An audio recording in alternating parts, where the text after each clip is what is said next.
belajar rasa cukup. 1 Timotius 6 ayat 6 berkata, memang ibadah itu kalau disertai rasa cukup memberi keuntungan besar. Mari kita baca sama-sama dalam Pengkhotbah 5 ayat yang ke-10. Kita baca sama-sama. Siapa mencintai uang tidak akan puas dengan uang. Siapa mencintai kekayaan tidak akan puas dengan penghasilannya. Ini pun sia-sia. Saudara, seberapa banyak pun harta Anda nggak akan pernah merasa puas. Uang selalu membuat kita serakah. Bagaimana firman Tuhan mengajar kita untuk tidak serakah dengan mengerti rasa cukup. Kadang-kadang karena keserakahan, kita cari susah sendiri. Kebutuhan pokok manusia itu sebenarnya cuma 5. Yang pertama, kesehatan. Yang sehat walafiat, katakan saya diberkati Tuhan. Kalau Anda hari ini bisa bernafas tanpa alat bantu, Anda sudah kaya sekali. Anda bisa makan, tidak ada yang kelaparan, katakan saya diberkati Tuhan.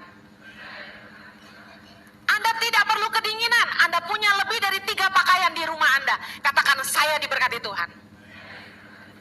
Yang tidak homeless, tidak tidur di kolong jembatan, Anda punya tempat tidur setiap malam dan atap di atas kepala Anda, katakan saya diberkati Tuhan. Anda bisa bekerja, Anda punya usaha dan anak-anakmu bisa sekolah, katakan saya diberkati Tuhan. Anda punya 5 ini, Anda harus sadar Tuhan baik pada Anda.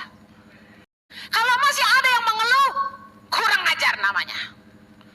Berkat Tuhan tidak bisa diukur dari jumlah kekayaan, bahwa uang hanya alat kesenangan. Seberapa ukuran cukup bagi Anda? Kalau Anda nggak pernah punya ukuran cukup untuk dirimu sendiri, seumur hidupmu Anda nggak akan pernah ngerasa cukup. Anda akan terus mengejar, memburu, mencari hanya untuk diri Anda sendiri. Ukuran cukup yang pertama adalah seberapa banyak yang mampu kita nikmati.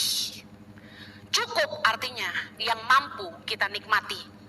Saudara harus tahu, bukan seberapa banyak yang bisa kita miliki, tapi seberapa banyak yang kita bisa nikmati.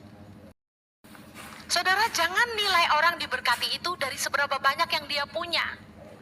Tapi orang yang diberkati adalah orang yang meskipun dia tidak bisa memiliki, tapi dia diberi karunia sama Tuhan untuk menikmati. Yang kedua, kata cukup yang kedua adalah seberapa banyak yang bisa kita bagi. Kata cukup adalah punya lebih untuk dibagi. Anda tidak akan bisa berbagi kalau Anda tidak pernah merasa cukup untuk diri sendiri. Bagaimana mungkin Anda bisa bagi sama orang lain kalau Anda tidak bisa bilang sama dirimu sendiri, ini cukup? Seberapa ukuran cukup bagi Anda? Kalau Anda nggak pernah punya ukuran cukup untuk dirimu sendiri, seumur hidupmu Anda nggak akan pernah ngerasa cukup.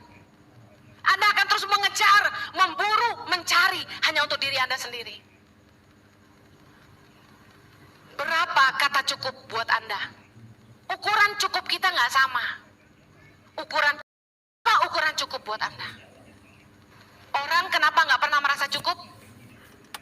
Karena mereka selalu pakai ukuran orang lain. Kita lihat orang lain punya ini dan kita nggak punya.